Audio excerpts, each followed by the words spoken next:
Hi everyone, welcome. Bit weird. Well, wrong time, wrong day, wrong everything, and I'm in the wrong country. So I'm in Utah at the moment with Sunburn. So even if it's cold, new lesson for everyone. Even if it's cold, you can still get burned very quickly. And I look really tired, so I'm really sorry about that. But I've been up since about 4:30 shooting sunrises and stuff like that. So anyway, welcome to our normal-ish weekly update and live editing session with that stuff, Capture One, that picture there. Obviously, I'm in a very different surroundings as well. I'm in the, well, it's kind of like a set, but it's not actually, it's a hotel room. So there we go.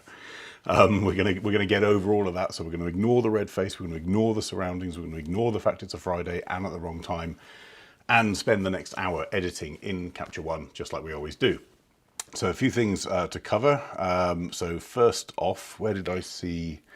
If you guys could see the setup here, it's hilarious. This is not a normal way of broadcasting stuff, but we said we'd do it, so we're doing it.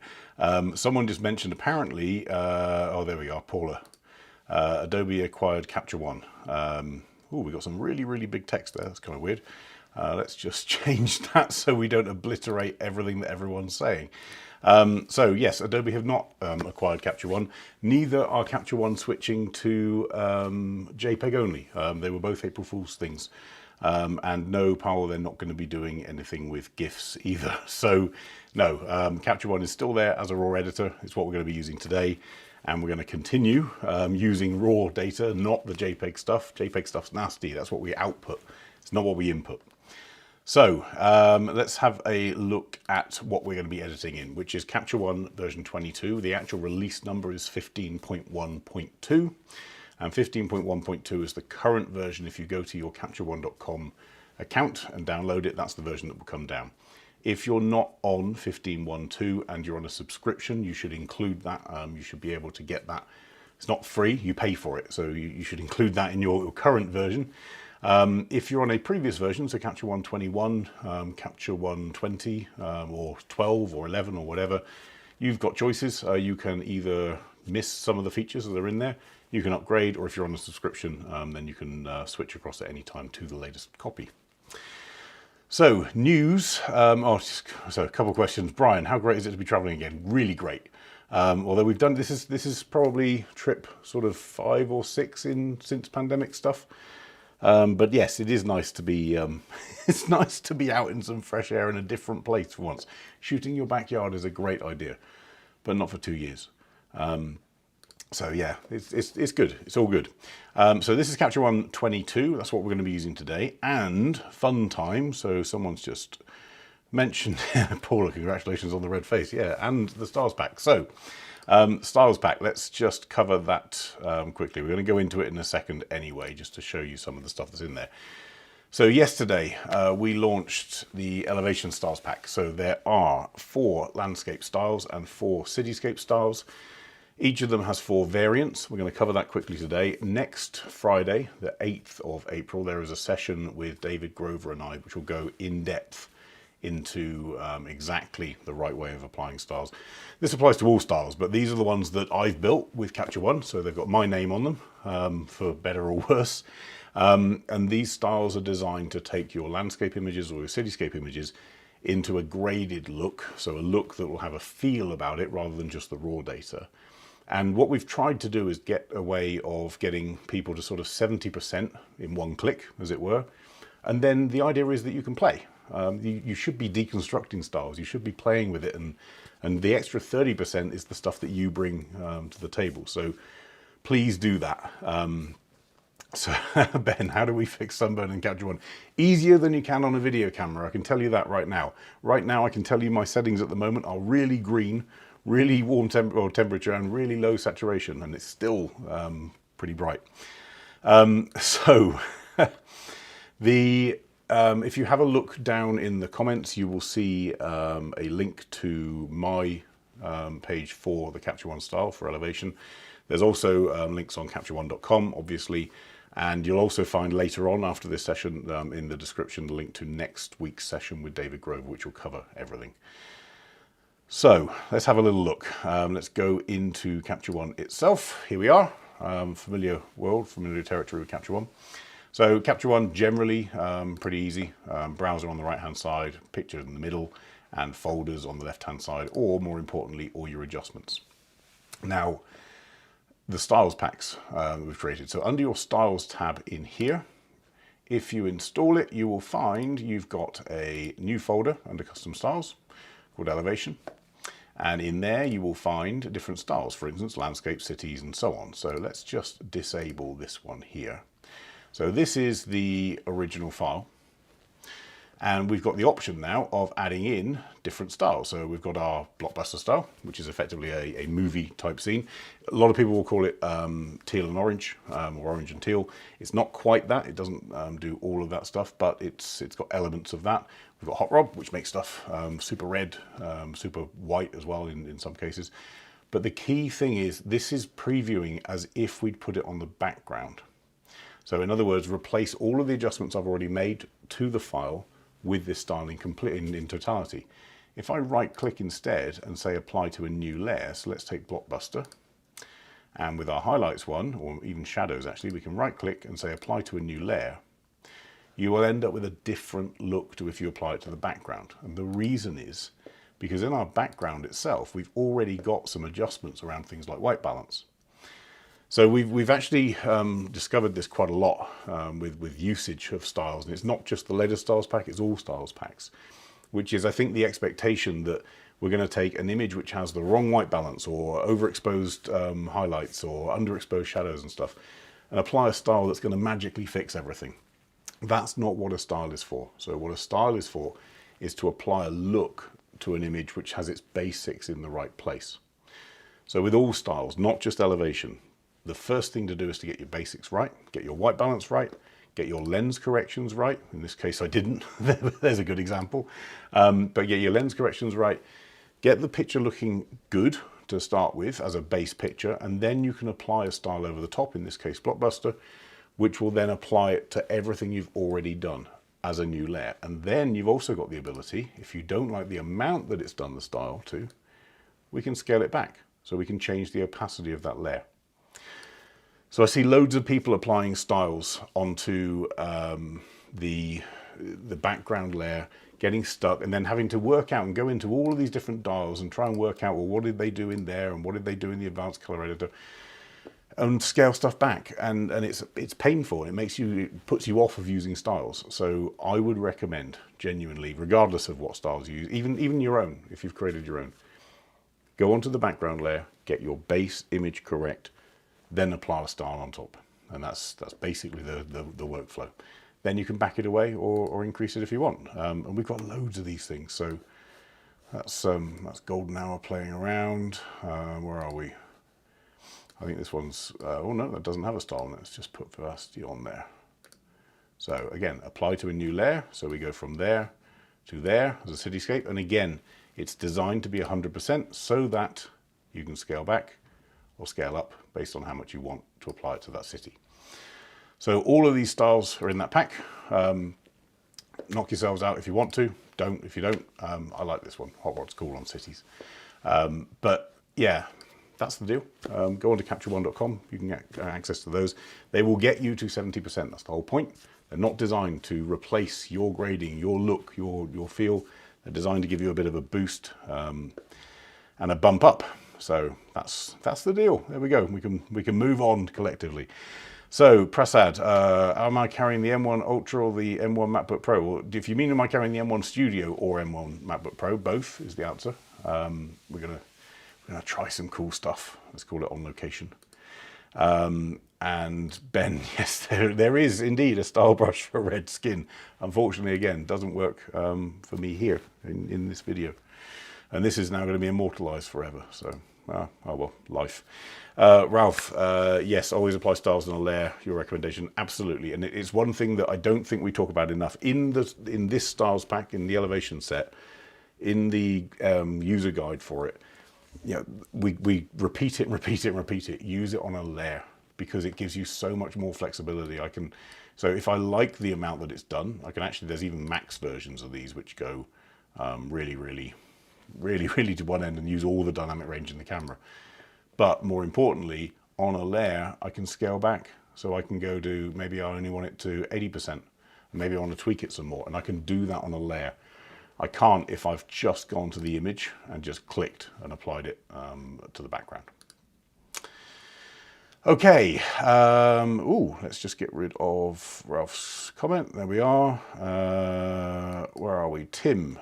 Being able to apply styles to layers and then brush them in just where you want them makes them a whole lot. Yeah, absolutely. And actually go even further. So here's the fun one. We haven't done it in this styles pack because actually, genuinely, we had the discussion. We want to encourage other people to do it. Take a style. Let's say it's Hot Rod 2.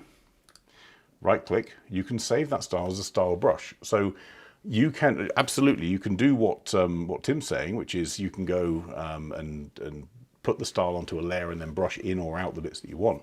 Or you can take one of these styles, or any of the styles, any of the ones that are available, save them as a style brush. So to do that on your layer, and again, you can't do it from background, you need to do it from a layer. Save adjustments as a style brush, and then you can paint in that style where you want it. Whole new different way of working, but it's really effective. So yeah, and actually I'll give you a live example of one where that's really good. So, wrong one, that one there. So this style's called Morning Coffee. It's designed, here's a funny one. We spend all our time trying to get everything really, really sharp. This style is designed to give you that sort of morning glow with a softness to it. Now, I might not want that softness on certain areas of the image. So this is a mask.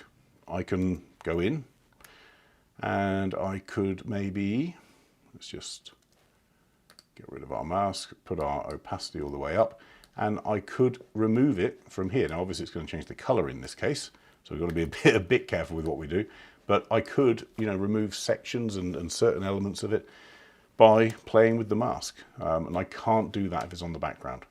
So have a play, regardless of elevation, regardless of your own styles, someone else's styles. But whenever you're doing these adjustments, do play with them, because it's really powerful, and it's the bit that no one does. People just apply it blanket onto a background, and then hopefully it works out. But yeah. Tony, yeah, there we go. I'll be downloading them after this. Yeah, do that. So they're cool. There's, let's say, what are we? 8 styles. 4 variants, so you've got 32 options in there, but most importantly, it's not 32 options, because it's 32 options times whatever you want to play with. So, cool. For those of you that want to actually go into the styles individually, we'll be doing it properly next week with David, as I say. So that's on the 8th. I can't remember exactly what time, but later on, have a look in the description on here and you'll find a link.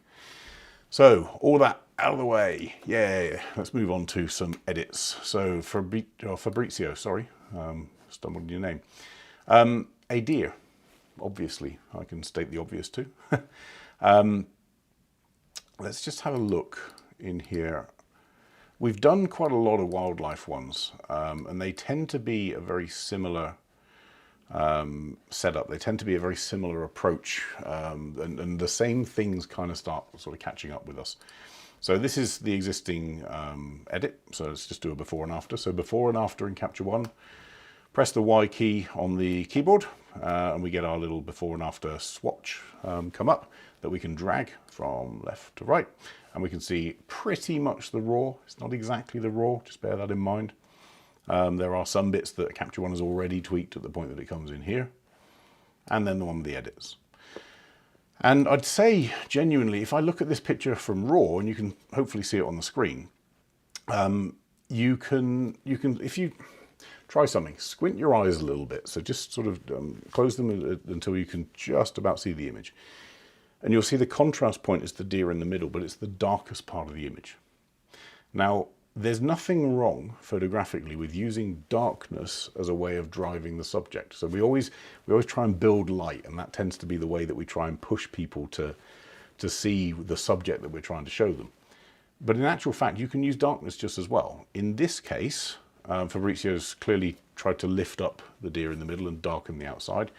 And I don't think it's the wrong call. It's just don't discount the fact that you can absolutely use a dark area as a subject as much as you can a light area. When it comes to subjects like this, with detail and fur and, you know, where are we here? You've probably got a shiny nose. Yeah, so all of that stuff, just, you know, be careful that if you push it too dark and use the dark method of trying to highlight the subject, you might lose all of that stuff. But don't discount the idea that that you can do that instead.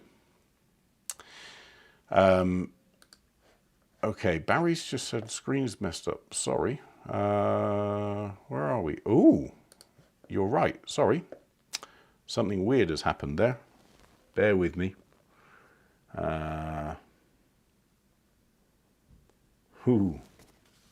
How's that? That's better. Yeah, I think so. Hopefully. Yeah. Oops. Don't ever try remote broadcasting. Stuff goes wrong. Okay. Hopefully, that's all okay. Right. So now you can see the entire screen again. Let's look at the edits that Fabrizio has actually done and try and sort of deconstruct them. So let's just undo all these layers. So perfect way of working. We've got a background layer here, which has got the white balance done. And then we've got all the other adjustments made on separate layers. That gives us a huge benefit because we can, just like with the style, we can reduce the opacity, increase the opacity and whatever collectively as a layer. And we can disable certain edits we've done really quickly. Now, I want to just check. So we've got in here our lens profile, so Sony 100 to 400. At 7.1, there's probably not much diffraction. But, you know, as always with these things, I would always just see where the diffraction correction is going to slightly sort of sharpen it up. In this case here, it's not having much of an effect, but I'm really, really careful with this. Please don't just end up in this mantra of anything beyond f8 needs diffraction correction. Learn your lenses, learn what lenses need it. We've been out shooting this past week with a lens that pretty much diffracts at 5.6. So you just got to be careful that you're using the right tool. And the way you do that is you zoom in, you apply the lens correction, you see if it's had any difference, especially out at the edges. Now on here it's going to be a bit more difficult, but you know, just keep an eye on whether that correction is helping you or not. If it's not, don't apply it. If it is, then don't follow the rule. It doesn't have to be a rule that anything more than, you know, f8 automatically means you have to have diffraction correction. You've got to learn your lenses and work out which ones need it and which ones don't. So please do join along with the comments, including Brian pointing out that nothing compromising was revealed. Yes, we're on a relatively empty machine, so don't worry. Brian, crop the trees on the left. Yes, we're going to come onto that in a second. And Steve, is there a Paul Reefer coupon for the elevation styles? Yes. If you type in Paul Reefer discount into the discount code, it will double the price of them. But no, there isn't. It's tied to your account. I have no link to it. It doesn't go through me. It goes through Capture One. So in that sense, it's theirs to manage. It goes into your Capture One account. It does mean that, for instance, we may do some tweaks over in the future. That will be tied to the people that have purchased it, obviously. So it's not for me to manage. It's for the guys in Copenhagen. But try that code. I mean, I don't know. I don't think it'll work, but give it a go. Sale 10 doesn't work. I can tell you that for a start. Right. So back to our edits. Let's have a look. And we've got in here Bambi as a layer. So Fabrizio's lifted up the shadows, and if we just pull up our mask, this is a mask. I don't know whether it was a auto mask, whether it was a magic brush. I'm guessing it was a magic brush. That magic brush here, if it is, has had a bit of a refined layer added to it. So if I go into our Grayscale Mask here, we can see this stuff. Now, this is typically where a layer has been refined. Now, that refining means that it's now grabbed stuff that's outside of the original object. Now, if you want to refine that further, we can go into our refine mask function, and I can increase the spread of the mask, or I can keep it to as tight as it was in the first place. Once that's done and it's rasterized, unfortunately, I can't go back in again. So if you imagine if we drew around the deer and then refined mask to extend it out maybe like here, I'm then stuck with that. So once I've rasterized that mask, then I'm in a place where I can't go back to my deer. So bear that in mind when you're doing rasterization, because if we look at here, yes, we've lifted the shadows on the deer, but you've also lifted the shadows in the other areas as well, the bits around the deer. So be careful with that. Doesn't mean it's wrong, but in this case, it does mean that we've lifted some of the other stuff around it too, which can cause a bit of a glow if you're not careful. So let's just want to check. Sorry, yeah, I was joking. The thing won't double the price, don't worry. But try it. I mean, try putting in like Lightroom 10, something like that. That probably won't work either, but either way. Okay, let's just have a look at our next layer, so the light parts. And actually, this is a really good layer, and it's one thing to bear in mind. As a result of lifting up those shadows and lifting up the whole of this area here, there are still some areas that are very, very light. So the shadows has lifted the stuff in the foreground, but you could be forgiven for forgetting the fact that, yes, the deer is in shadow, but the back of this deer isn't. It's actually really, really bright. So there's a separate layer in here called light parts, which is literally pulling down exposure. Now, there are two ways of dealing with this. Let's just pull this down here. I could pull down highlights instead of exposure. So we could go from there to there. Or I can keep it as is with our light parts as exposure. So let's look, that's with highlights pulled down, that's with exposure pulled down. So why the difference? The difference comes from the fact that the mask, again, let's just look at our light parts mask. If I switch to grayscale mode, and this is a really handy thing to do with masks, don't just rely on the red mask, it can really, really get confusing. Look at the grayscale one. Look, we've included some of the rest of this deer and the background. So if you think about what exposure does, let's have a look at this one. Same mask, but with the exposure slider down, yes, it's darkening down the light parts of the back of the deer, the highlights, the bits that are potentially blown. But it's also darkening down this part here, the dark parts, because it's included in the mask, because the mask was refined.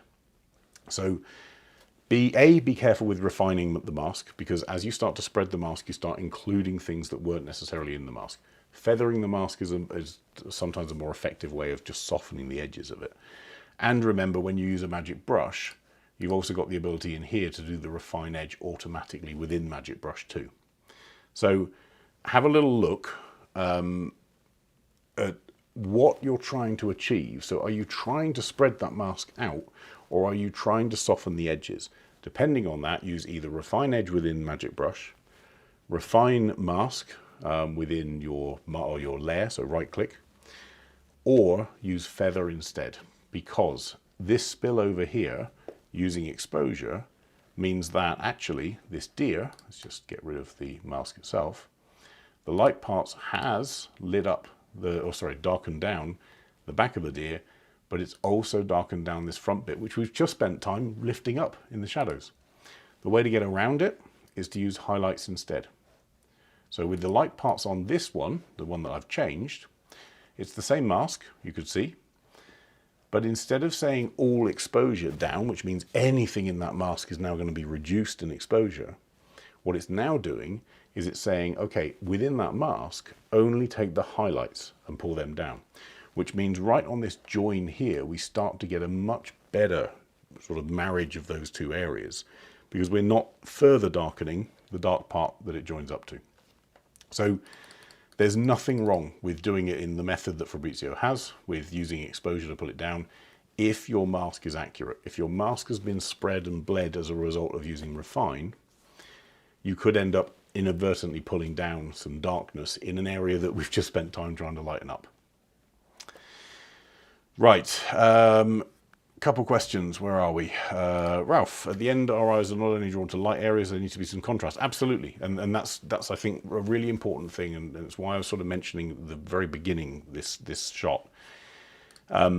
Just be careful that we don't automatically need to lighten our subject. The subject can sometimes be dark, that can equally be as powerful. So we're looking for contrast, not necessarily brightness.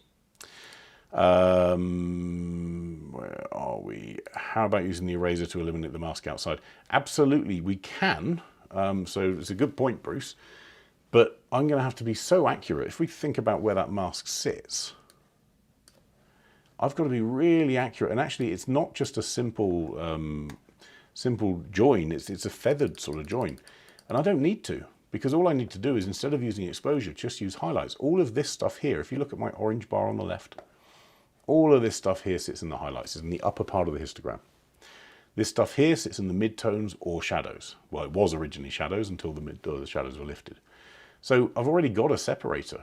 I don't need to actually mask it out. And that's what I'm sort of trying to push a little bit, which is, yes, absolutely use refine edge, use exposure with a mask where you need to. But if you don't need to, you can afford to just chill out, use the tools that's there, which is the highlights reduction. Michael, can you customize tools to add Grayscale Mask as a single click? I haven't tried, to be honest. Interesting.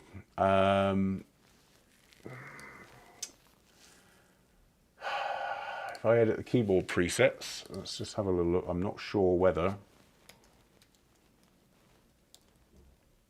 I don't think.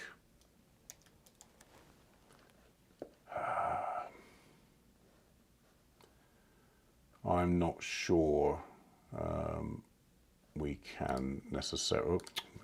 I'm not sure we can necessarily assign it, because it's not a command, is it? Yeah, I'm going to have a play with it, to be honest, Michael. We'll have a little look. It may be possible. I'm not sure how we would. If it's been externalized, yes, maybe. I'll have a play and come back to you. I'll put it into this one. Where are we? Jim, why was the back legs part of the Bambi mask? Was it? Yeah, it was. Well, so here's the funny thing. With this mask here, what Fabrizio's actually done is what I've just done myself, which is, yes, there's a mask over a lot of stuff, including... Oh, hold on a minute. I'm being stupid here. Michael, the quick answer to your question, sorry, just to go back to, where were you? Here. It's not a single click, but you can do your Option and M to get your Grayscale Mask. It's already a shortcut key. It's not a single click, but instead of M, if you do Option and M, then yeah, you get your Grayscale Mask. Being stupid. We'll go with jet lag for that. Sorry, but yeah, you can. It's not as a single click like the button up here. You have to click and hold or Option M. So sorry to where were we? Jim's question. So the hind legs. This mask covers the deer and the background and all parts of it. It doesn't discriminate whether it's the highlights or the shadows or anything like that. But in our Bambi layer, if we have a look, it's only lifting shadows and actually pushing blacks down, interestingly. So the shadow lift means that it's excluding the hind legs anyway. This stuff here, you can see on the orange bar on the top left, is in the highlights. So you don't have to worry too much about that, because it's isolating within the mask only the shadows to be lifted up, which is why I'm a little confused in the light parts in the original edit. We've got another mask here, as we saw, which is the hind legs, but then it's using exposure to pull it down, and that's going to risk pulling down things that aren't actually a highlight and aren't a risk. So I personally will go down this road of having the highlight slider on there. Still use the mask, because we don't really want to pull down every highlight in the shot, but certainly around the deer we can. Okay, vignette. So, debate point here. There are a few ways of doing a vignette, obviously. One is that we go into the vignette tool itself. We can literally I could undo this vignette, and we could pull down a natural vignette that's literally, you've got choices here. Elliptic on crop, you can go to a circular on crop, or you can go to circular. Elliptic on crop is the more traditional. It means that actually the vignette is kind of a squashed circle, so it follows the edges more than anything. But that's quite a blunt instrument, and we tend to tell people not to do that quite so much. But it is a way of doing it. Now, the other way of doing it is to do, let's just reset that, is to do what Fabrizio's done, which is draw effectively a radial mask. I think that's a radial mask, roughly. But this is quite a harsh mask. So we can see here this fall off is really, really quite hard. And what it means is, now that I've shown you that, your eyes will be able to see it. You can kind of see this ring in the middle where it's really bright in the middle and then really dark, but the fall off is really, really quite harsh. If I pull this in here and pull that outer side out, I can end up with a much softer fall off, and it just starts to feel a bit more natural. You don't have that real harsh light center and then just a ring around it. It's just a way of doing it in a bit more of a soft fashion. The other way of doing, and we'd call it a vignette, but it's really not. Let's take this mask here. So I'm going to actually rasterize that mask. So it stops being a circle, and it means that I can go onto our brush, and with a really low opacity, really big brush, I can now add in a click at a time while I'm thinking about it. So a little bit more there. A little bit more there. A manual vignette. Now I'm saying vignette, it's really not a vignette, because a vignette typically is a, it's a uniform sort of shape that goes around the curve of the lens. But it has the effect of being a vignette because it's selective. So don't ever forget, once you've done your standard round one, you can add to that mask, you can delete from that mask as well. So don't underestimate the fact that you can control exactly what the viewer's seeing by painting in on top of an existing radial mask or whatever. You can't paint on top of a vignette by the vignetting tool. That's done as a layer. And one thing to remember is the vignette tool is global. So it doesn't matter what layer I'm on, the vignette setting will be the same across the whole picture. I can't have one vignette and then a different vignette and a different vignette. It's one vignette for the whole picture. Let me just not miss stuff. So Joe, one conclusion for me is to use the Grayscale Mask regularly. Yes. Having the red mask on the screen is really handy when you're drawing stuff and whatever, and especially in more flat scenes. Where it's a scene like this, which is quite complex, you can get lost with the red mask. The Grayscale Mask takes the distractions away, and it lets you see what the mask is doing. It doesn't let you see it in relation to the picture, so bear that in mind. But it does give you a clearer view. Where are my edges? Have I included stuff that I shouldn't have done? Have I got a random spot over here that I accidentally clicked and that's now in the mask? So the Grayscale Mask really is powerful. Please use it as much as you can. It's a really, really useful tool. Power, you could use the Lumicool or Lumicurve 2. Yes, you could on the back as well. But again, I'm very much about, if the tool does the job, use the tool that's there waiting for you. If you need to go more complex, then yes, a Lumicurve could do that too. Where are we? JD. Oh, about iPad. It's technically April 22, and April 22 is when the beta iPad version comes out. iPad version for Capture One. So it's in beta. We talked about it a couple of sessions ago. The beta rounds are happening. It's a very different approach to traditional sort of ports, let's put it that way. The easy thing for a software company to do is just to whack the software onto an iPad and say, there you go. This has been designed a lot more smart than that. It's designed to be part of your workflow and part of a wider extended workflow. So the iPad app isn't necessarily designed to replace the desktop app when it comes to Capture One. It's a supplement to some extent. Some people, I'm sure, will use it standalone and be able to work with it perfectly, but it's part of a bigger workflow, let's put it that way. Now, yes, as JD said, so it's due for beta testing and whatever over the next month. And then there's a timeline that the guys at Capture One will publish. What I would say is we've gone from a Capture One, 18 months ago, where they wouldn't show you any of their toys until they were ready.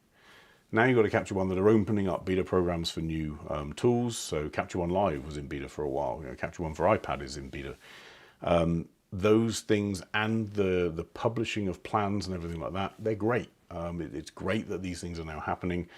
So I'm almost in a place of then let's give them the support on that, because they're doing the right thing. And sometimes timelines will slip, sometimes they won't. But the transparency thing, I think, is a welcome move.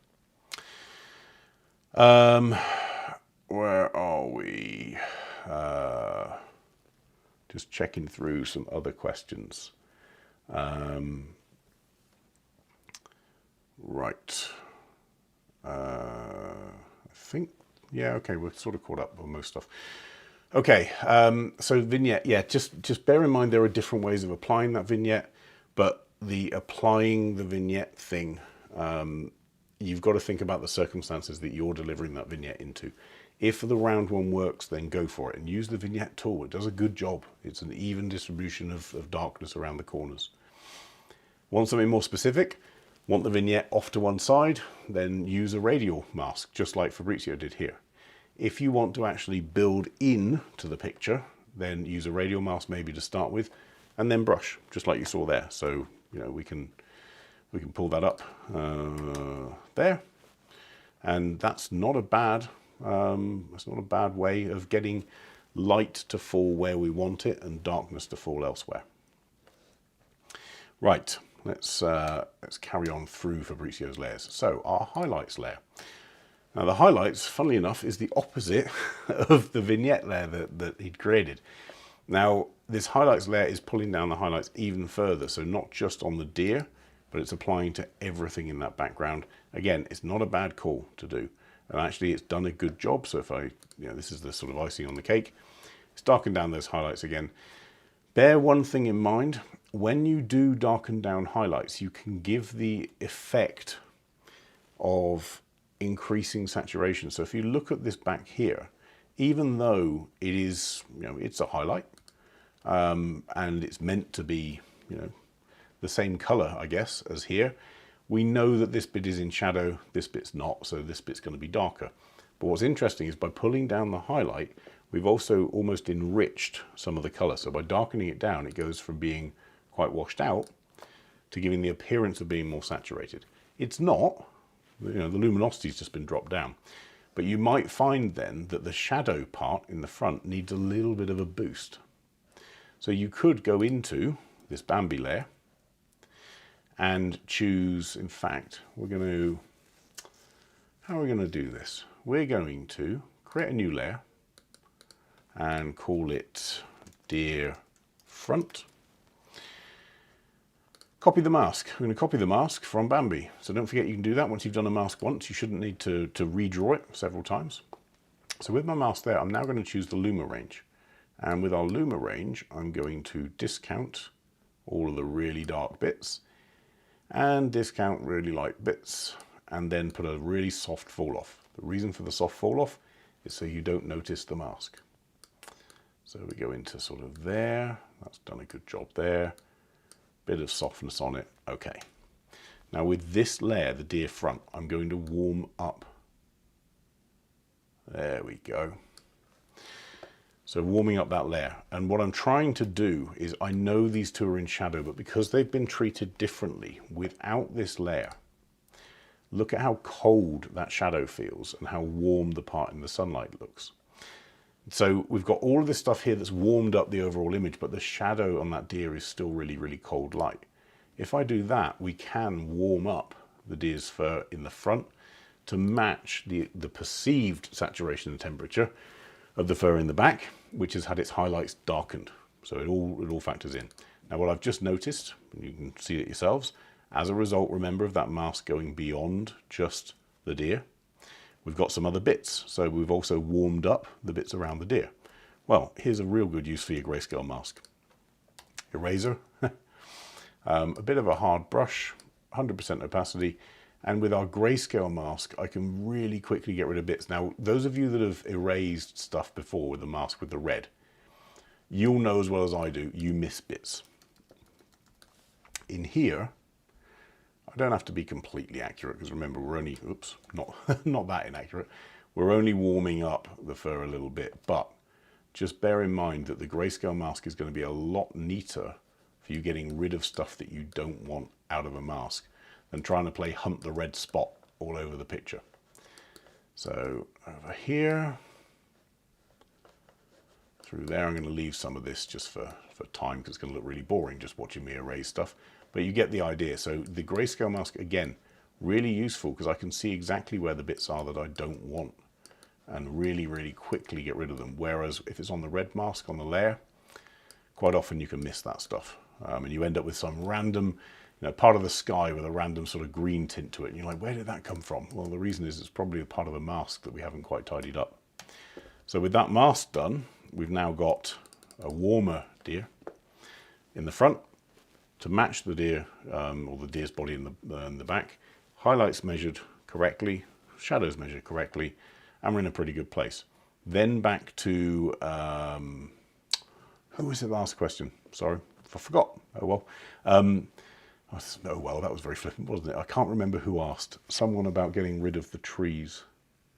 Anyway, we'll come back to it. Whoever it was, mention it again, and I'll give you the credit for it, because yes, we do want to get rid of the trees on the left-hand side. If this was framed with sort of trees on either side, it would be great. You know, you don't have a branch hanging over there and a trunk and a branch over there. Wildlife doesn't work that way. You can't tell wildlife to move over or stand somewhere else. So, crop tool. It's already had a pretty heavy crop from the left-hand side, but the trees are only on the left. I wouldn't have a problem with coming into here and even having it offset off to the right, maybe into there. And to me, that just feels a bit better. This twig here or branch here, we could potentially use a bit of magic brush and just lighten it up. So let's just create a new layer and call it branch. Magic brush. Set our brush size really small. And let's set our tolerance to be a bit up. And let's see what magic brush can do. Yeah, it's not a bad job. We might want to erase this stuff. We'll see. In fact, what I'm going to do is I'm going to erase maybe 30% of it. Just down there. So that we don't pick up too much of that branch when we're making the next change. Because I don't want to really delete everything in the picture. It's just that oh wow, yeah, it picked up too much. So let's really go to town with the eraser. 100% opacity. Nice hard edge, and then let's just get rid of all of that stuff. So Magic Brush did a good job of isolating the branch, but it grabbed a load of other stuff too. So let's pull up the shadow a little bit. There we go. And we could probably pull up the warmth a bit, just so it sort of matches the foliage. And that single change just takes our eye away from that being a distraction to that being just part of the image. But to me, that crop just feels a little bit nicer. It feels a bit tighter. You could go into the deer and add a little bit of structure if you wanted to, but the risk with that, I'll show you, we could go too tight. So let's just call it a details layer with our brush. So normal brush, not the magic brush, that'd be bad. Normal brush, not particularly hard, so a relatively soft brush. And I'm just going to paint in here just so you can see. We're not going to do the whole deer. So I've got a layer here, and as I pull up in our clarity slider, the structure, you'll see the fur coming up. But if you do that too much, it's going to be too harsh. And when you print it, it's just going to look a little bit false. So use structure if you want to, but just be really careful you haven't overdone it. And only you can be the guide of that. You know what you saw at the time. But that's where I'd end. So I wouldn't, well, actually, to Brian's point, yeah, you could heel out that branch. But personally, I don't think you need to. I think you can just deal with just lightening it up, warming it up so it blends in more with the background, and you're all good. But I would go from, let's just, there we go. That was Fabrizio's. That's where I'd get to. It's a bit warmer. It's a bit more detail in the deer itself. We've got rid of that exposure weirdness going on, and the mouse may be a bit more refined. But that's it. You know, other than that, the actual steps that are in this image are the completely right steps from my perspective. I think that's a good job. But it's just a couple of little refinements that I'd add in. Right, Brian, what do you gain from having so many grid blocks? What do you mean? Do you mean when I go to crop? So if that's what you mean, I think it is, Brian. So what Brian's referring to is these grids here. And some of that comes from my setting in, where are we? My grid here. So I've got an 8x8 grid. When I'm cropping, it's dividing things up, 8 across, 8 wide, 8 across, 8 up and down. For me, it's because I'll do things like cities and landscapes, and I use the grid to help me with the horizon. And in terms of placing things on the right lines within a makeup of an image. If you don't need it, then don't. So you don't have to have the rectangular. Quite a lot of people will have the golden ratio, so the sort of thirds. A lot of people have 3x3. I personally like it so that I can see where things are on lines as I'm moving things around the image. And I tend to find that things don't always sit exactly on a 1/3 line. So having them nearby means that I can sort of measure and say, well, okay, if I've got a line that's 20% into the frame, it's near a grid line, so I can just check it there without having to pull in guides all over the place. That's all. Nothing clever, nothing fancy.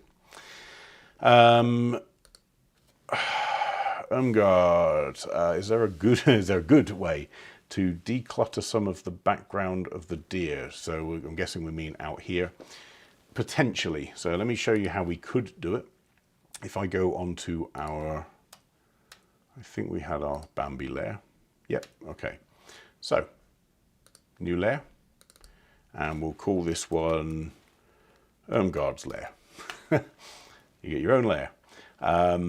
So with that layer, what we can do is, sorry, let's just get rid of that off the screen. So what we can do is I can invert, or first off, let's copy the layer, sorry, from Bambi. So we've got the same layer as here. Then right click, invert the mask. So I've now got everything that wasn't the Bambi layer. Great. With that done, we can just use our standard clarity tool, and we can use negative clarity, which will soften some of the background. That gives you the effect almost of a bit of bokeh, an out of focus area of the lens. But just, again, don't overdo it. This is really heavy clarity reduction in there.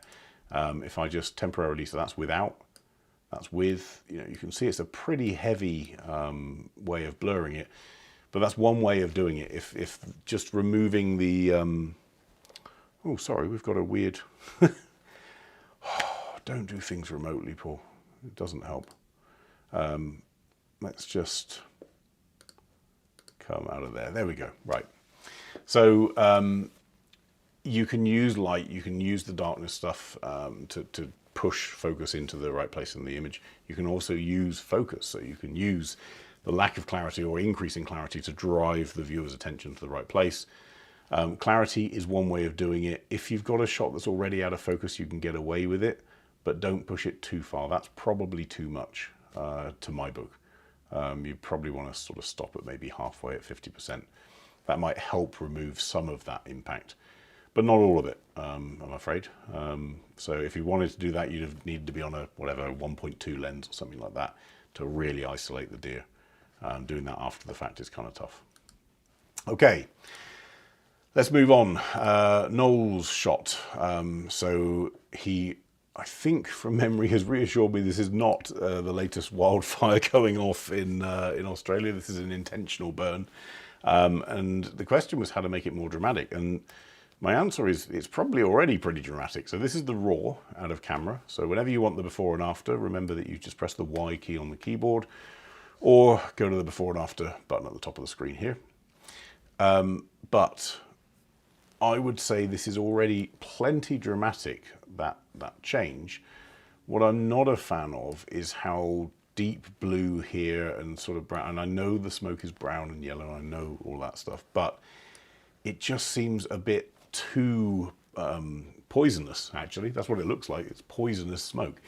I'm pretty sure it's not very good for you, smoke in genuine terms. However, I think the risk with what's on here is you've got so much attention drawn up here that you miss all of this stuff in the foreground. And this stuff in the foreground is really, really cool. Capturing flames like that is actually pretty tough from an exposure point of view. So I'm in a place where let's just deconstruct, shall we? So here's our background. So here's our before, and here's our background. So what's already happened to this background? So we've already got in here somewhere. I don't actually know where it's been done, other than it could be in curves and levels. It's possibly, no, in Luma curve. I can't actually find out where it is, other than just black raising, but that's not right. So we've got our original here and our background there. No, what have you done? This is Hunt the hunt the change. Maybe it's in color balance. No. How odd. Why are we missing some... there we go. So it's loaded in the Fuji curve. So we talked about this last week. So if ever you go into an edit, like I just did, trying to find out where the adjustments are, and there aren't any, go into your base characteristics and just check there's not a curve loaded in. So this would be pretty much what Capture One considers normal, but this one had the Fujifilm curve loaded in either from the camera or at the point that Noel started editing. Now that curve, that Velvia curve, has added a huge amount of color, especially into that smoke, and I just worry that this is probably a bit too much. It's a bit too overdone. My temptation would be to take the curve off and start from fresh, but I know why you like this. It's because of what it's done with the flames and that tree. So what we can do is probably do something after the fact and take it out from above. So let's look at these. So we've got a top grad in there. That's darkening the above. Is it a bit over the top? Possibly. And actually where I'd be, if you're going to darken it like that, I'd actually be in a place where maybe we pull down some saturation. So remember what I said about when we darken on the deer, when we darken down colors, they give the impression of being more saturated. That's kind of what we've got going on here. So I'm just going to clone this so we can come back to the original. So on this version, on the top grad, I'm going to just pull saturation down so that I'm not affecting it any more than I have to. Just reset all of these on the original.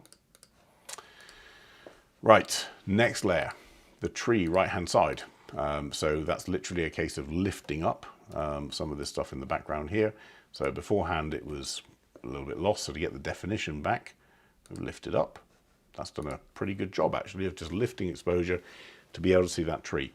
Personally, I'd also be tempted with that mask to just pull a little bit of clarity in, just to make that tree pop a little bit more, even a bit more structure just for the leaves and stuff like that. Jeff, you just made a very good point.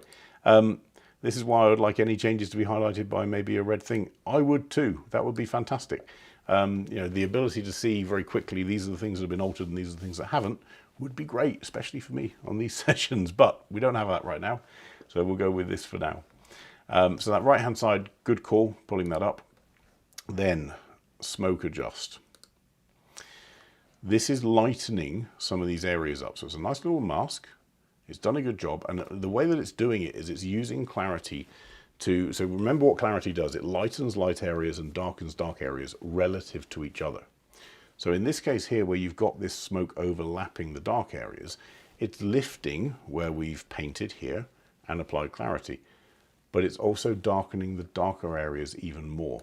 So yes, you're getting the light areas lift up, but you're getting the dark areas start to go even darker still. And again, that all adds to, I think it's just a bit concerning to me, the amount that it goes over. That smoke separation, so the same thing that I was doing earlier with clarity, that's in here, just again to try and separate so we can see the tree, because without those two layers, the tree gets lost in the smoke a little bit on the right hand side. There's a nice little separate layer here just for this little flame. So that flame has been effectively brought up with saturation, so we can see that in here, lifted up so we can see it. Some people, funnily enough, would possibly have even healed that out because it was a bit odd. But I like the fact it's included, that kind of works. A base layer, so this is around effectively everything. So we've got a mask across the whole layer, apart from this randomly, but mask across the whole layer with clarity lifted and getting all that detail in. The odd smoke. So this bit here, there's another change in there, and then this grass in the foreground to lift it up a little bit. So it goes from being almost invisible to being more visible. Now, all those changes are great in that they have resulted in a much more dramatic shot, but I just worry that, oh, Brian's just made a good question. Is there dehaze in the smoke layer? I'm not sure there is, to be honest. I didn't see any. Nope, so no dehaze. It's all done through clarity, and that's what I was sort of going to come on to. There's so much clarity and so much contrast in this shot, and the result is so much saturation in some of these clouds. it worries me that this is overdone at the top and I'm losing the actual subject. It goes back to the deer thing. The subject here is surely that tree and the flames. The smoke is a byproduct of that.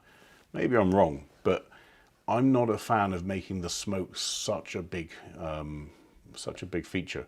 So I'm in a place where I would actually put in top grad, and this may be just a simple change. Little graduated filter that comes down to here. If I want it to be straight, by the way, just hold down the shift key. It goes in 45-degree increments. With that filter, with that layer, let's then pull, let me think how we're going to do this. We're going to pull down our contrast a touch. So actually undoing some of that clarity stuff. I'm also going to pull down saturation, and I'm going to lift up shadows a little bit. And then on the tree here, what I'm going to do is just draw a new layer and call it tree. How original. And I'm going to draw a 100% opacity mask just over this tree. With that mask, let's go to a luma range, and I'm going to discount anything that is not really dark. There and there. And with this layer, I'm going to pull up some clarity, and I'm going to pull down a tiny bit. It's so sensitive because of all the other layers underneath that are doing all this other stuff when we try and do this. We could have done that, but actually then I'm in a different place. So we need to make the dark part apply to the top of the tree as well. So let's just create a new layer and call it top tree. Let's just draw into here. So a separate mask just on the top of that tree, a separate luma range. So I'm going to do display mask so I can see it. And we're going to remove anything that's the smoky stuff and keep the tree. That's done a good job there. A little bit of fall off. Okay. And with that, we're going to pull down our exposure a touch, not too much. It's all really delicate. A bit more clarity up there and a bit more contrast, almost to darken it up. And what I then end up with is this feel. So this is the original. This is where I would go to. Now, the biggest thing to point out in this is I'm interpreting that because I think the key to this image is the flames and the tree. And I'd almost be tempted, someone mentioned it earlier, I'd almost be tempted even to crop it down, removing some of that, the bellowing smoke on the top. So actually we could come in to even to there or something, or even to there. That sort of works for me. Now it's about the tree and the flames. At this point here, I'm so distracted by this stuff at the top, and I get the smoke is impressive, but this is surely the subject down here, so I want to make that the subject too. That's, again, so this is personal. It's completely subjective. I wasn't there. It's Noel's shot. It's Noel's backyard, as it were. And I like the shot, don't get me wrong, you know, actually some of you have even commented, when we loaded this on the screen, the first thing that people say is, wow, you know, awesome shot, and it is. It's just when I look at what I believe to be the subject, it's so overpowered by the stuff that's going on up here. So I would pull that down a little bit, make it a little less angry, a little less saturated, because we've got a bit of false coloring going on up here as well. It's got so much shift, and make the tree stronger. And actually you could then, going back to what we just did also with the deer, let's just create a new layer. Because of time, I'm not going to name it, but we would normally name that.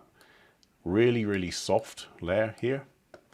And I'm going to pull down exposure, again, a touch. You see how sensitive this is because of all the changes underneath it. But just exposure a touch. Just again, to bring that focus into the tree. That's where I'd get to, personally. Nothing wrong with this shot. It's a great shot, Noel. Well done. And yeah, probably quite warm when you took it. But for me, I'd go there. Okay, that's probably us done for today. Oh, here you go, Joe. Question: apply an elevation style. Not today. We'll do that next Friday with David. We'll do it in a more controlled way where I'm not in the middle of a random room in Utah. I'll be in a different random room somewhere else. But yes, we will be doing some style stuff on there. I will check with Noel actually before Friday to see if he's happy using that for a styles demo, but we can. We'll just double check first so that we're not angering people accidentally. But yes, we can. We will run through some of that next week. So that's next Friday, the 8th, I think it is. But that's us for today. Bit of a short one. Done 2 images. Covered the style stuff. For those of you that want to look at the style stuff, go to the description thingy down at the bottom. You'll find a link to that. Between now and next live session, which we'll try and do pretty soon, go to purereeflive.wetransfer.com to upload your pictures. Please include the raw file if you've got one, and also any edits if you've made any, and your name. No name, we can't do anything with it. So upload those, purereeflive.wetransfer.com. We've got about a week to do it. But between now and next Friday, when I'll see you with David, look after yourselves, take care. Play with Capture One, please do. We'll see you then. Cheers, everyone. Bye-bye.